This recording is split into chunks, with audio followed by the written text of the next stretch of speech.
প্রত্যালিল পদার্পিতাং গৃহে শবরিদো ঘোর হাস্য পরা করবেন্দি বড় কর্তিক খরপোরা ভুজা হুঙ্কার বিজাতা ভাবা খর্বনীল বিশাল পিঙ্গাল জটাযুক্ত নাগৈ জুড়া জড্ডাং নশ্য কপালকে স্ত্রী জগতং হুংতু ক্রোতারাশয়ং প্রত্যলীল পদে ঘোরে মুন্ডুমালা প্রশোভিত খর্বে লম্বদরি প্রেমে উগ্রতারা নমস্তুতে।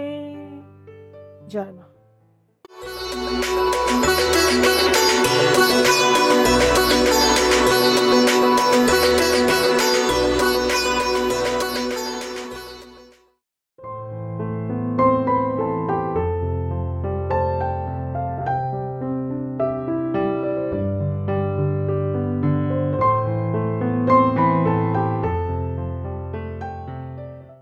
Second September Kaushiki Amavasya.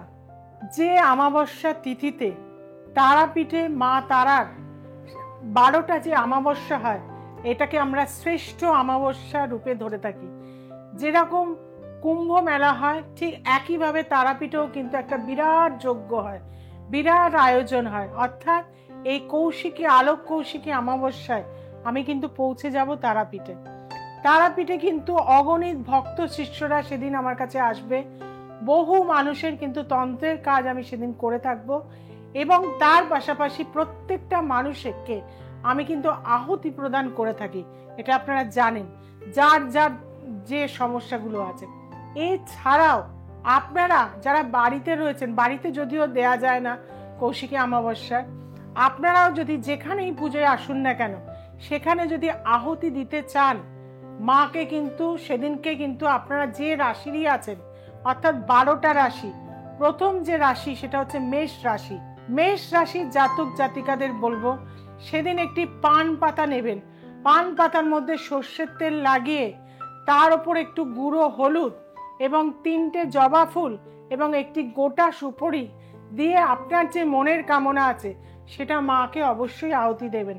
দেখবেন যে মনের কামনা নিয়ে আপনি করবেন, 1 বছরের মধ্যে সেই মনের কামনা আপনার কিন্তু ফলে যাবে। যারা বৃষ রাশি রয়েছেন, যারা অনেক সমস্যায় রয়েছেন, কষ্টে রয়েছেন, যন্ত্রণা রয়েছেন, আকন্দ পাতা গাছ আছে, যে আকন্দ, সেই শ্বেত আকন্দ পাতা নিয়ে আসবেন। তাতে কি করবেন, ঘি লাগাবেন, লাগিয়ে তাতে মধু দেবেন, কিছুটা কালো তিল দেবেন এবং একটি গোটা হর্তুকি দিয়ে আপনার মনের কামনা বলে মাকে কিন্তু আহুতি দিয়ে দেবেন। দেখবেন যে কামনা নিয়ে আপনি আহুতি দেবেন কৌশিকী অমাবস্যায়, অবশ্যই সেই কামনা আপনার পূরণ হবেই। আসছি মিথুন রাশি। মিথুন রাশির ক্ষেত্রে বলে থাকবো যে একটি সবুজ রঙের কাপড় নেবেন। সবুজ রঙের কাপড়ে আপনি লাল কালি দিয়ে আপনার মনের কামনা লিখবেন। 28টা গোলমরিচ, 28টা তেজপাতা এবং 3টে তো আপনারা জায়ফল নেবেন, নিয়ে সেটাকে বেঁধে আপনার যে মনের কামনা রয়েছে সেই কামনা দিয়ে ঘি বেলপাতা সহযোগে অবশ্যই যজ্ঞে আহুতি দিয়ে দেবেন। কারণ বেলপাতা এবং ঘি হচ্ছে আমাদের চেতনা, বেলপাতা হচ্ছে ব্রহ্মা বিষ্ণু মহেশ্বর। এই মাধ্যম দিয়ে আমরা যদি যজ্ঞে আহুতি দিতে পারি, তাহলে কিন্তু এই যজ্ঞকুণ্ড হচ্ছে আমাদের সংসার জীবন এবং আমাদের যে সমাজে আমরা থাকি তাকে নির্দেশ করছে এই যজ্ঞকুণ্ড। আমাদের বোধ বুদ্ধি চেতনা সমস্ত কিছু আমরা কিন্তু সেখানে অর্পণ করে দিই এবং আমাদের নেগেটিভিটি দূর হয়ে যায়, সমস্ত কিছু পজিটিভ দিক কিন্তু আমরা পেয়ে থাকি। কর্কট রাশি। কর্কট রাশির ক্ষেত্রে বলবো একটি সাদা কাপড় নেবেন, লাল পেন দিয়ে সেখানে নিজের মনের কামনা লিখবেন, কিছুটা মৌরি দেবেন, 3টে গোটা বড় যে এলাচ পাওয়া যায় সেটা দেবেন এবং কিছুটা লাল চন্দন দিয়ে সেটাকে পুটলি করবেন। করে অবশ্যই আপনার মনের কামনা ঘি এবং বেলপাতা সহযোগে অবশ্যই কিন্তু মাকে আহুতি দিয়ে দেবেন এবং যে কামনা নিয়ে করবেন অবশ্যই দেখবেন সেটা আপনার অচিরেই কিন্তু ফলে যাবে। আসছে সিংহ রাশি। সিংহ রাশিতেই কিন্তু সেদিনকে কিন্তু অমাবস্যা থাকবে, অর্থাৎ শ্রেষ্ঠ অমাবস্যা এবং সৃষ্টির অমাবস্যা হচ্ছে কৌশিকী অমাবস্যা।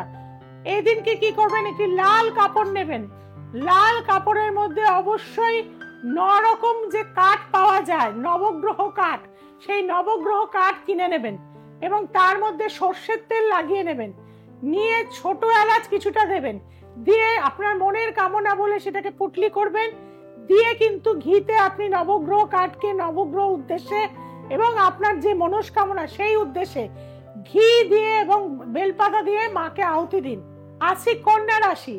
কন্যা রাশির ক্ষেত্রে কিন্তু দেখা যাবে যে একটি পান পাতা নেবেন, তার মধ্যে কালো তিল নেবেন, নিয়ে কিন্তু 6টা লবঙ্গ গোটা ফুল সমেত নেবেন এবং একটি জবা ফুল নিয়ে আপনার যে মনের কামনা দিয়ে মাকে অবশ্যই ঘি এবং মধু দিয়ে আহুতি করুন।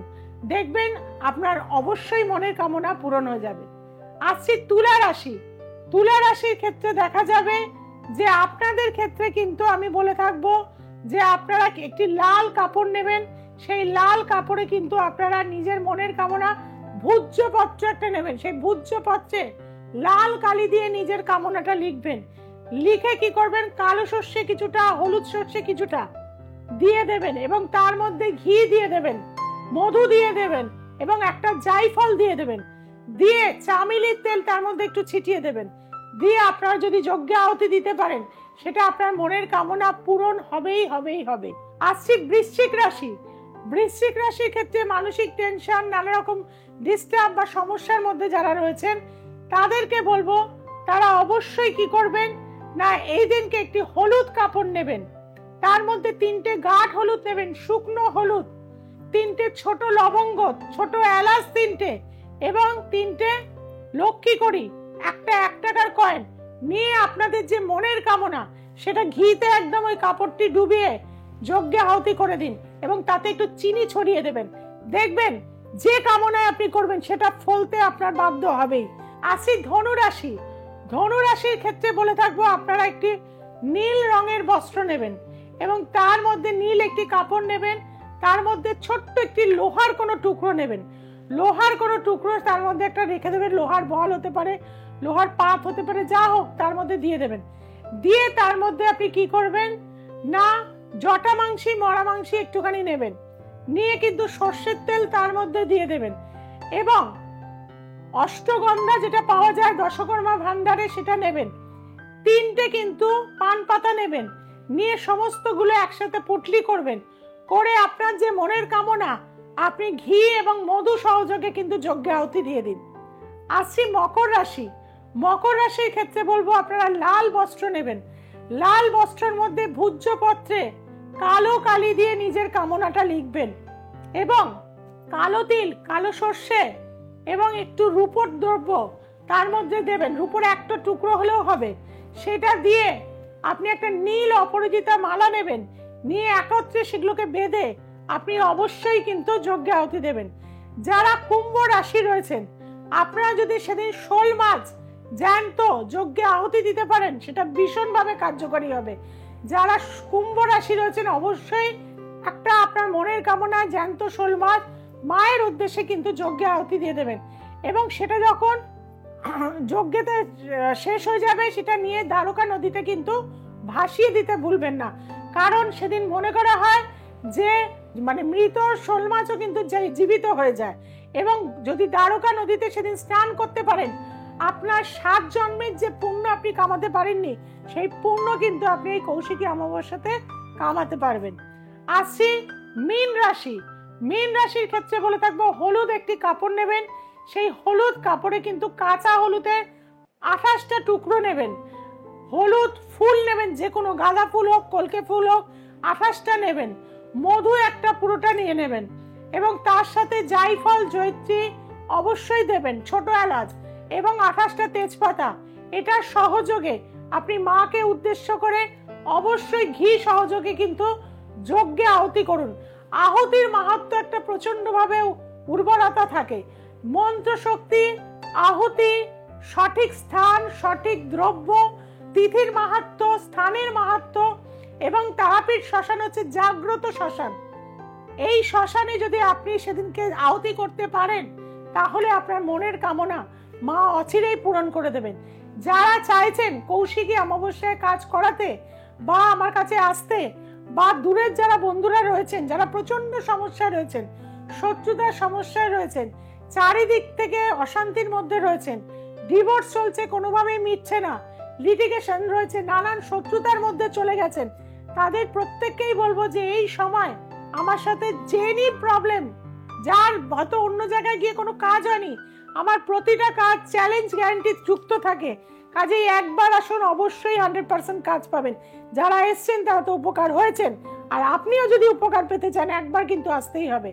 আমার যে বুকিং যে নাম্বার দুটো আছে 6290513152 এবং 8697339671, এই নাম্বারে অবশ্যই যোগাযোগ করুন। দ্য এসেন্স অফ অ্যাস্ট্রোলজি দেখতে ভুলবেন না, এই চ্যানেলটিকে সাবস্ক্রাইব করতে ভুলবেন না, আপনার বন্ধু বান্ধব আত্মীয় স্বজনের কাছে শেয়ার করে দিন। সমস্ত দর্শক বন্ধুকেই বলবো, কৌশিকী অমাবস্যাতে যারা কাজ করাতে চাইছেন, যারা নিজেদের জীবনের দুঃখ কষ্ট যন্ত্রণা মুক্তি পেতে চাইছেন, অবশ্যই কিন্তু এই যোগটাকে কাজে লাগিয়ে ফেলুন। সবাই খুব ভালো থাকুন, সবাইকে খুব ভালো রাখুন। নমস্কার।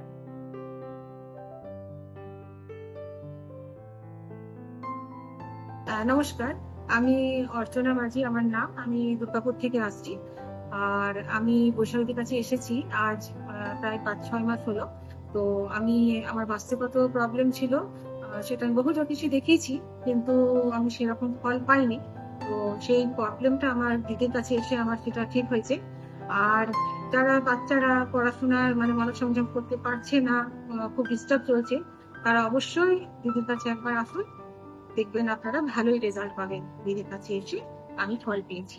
দেবাশিস দাস, আমার ছেলের জন্য এসেছিলাম দিদির কাছে গত জুন মাসে। তো দিদি সম্পূর্ণ বিচার করে ওকে কিছু রেমেডিস দিয়েছিলেন এবং কিছু প্রতিকার দিয়েছিলেন এবং বলেছিলেন একই কথা যে ও আইআইটি ক্র্যাক করবে।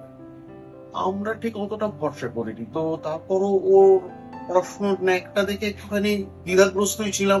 দিদির কাছে আবার এসেছিল, তখনও দিদি বলেছিলেন, আমি আবার বলছি ও আইআইটি ক্র্যাক করবে।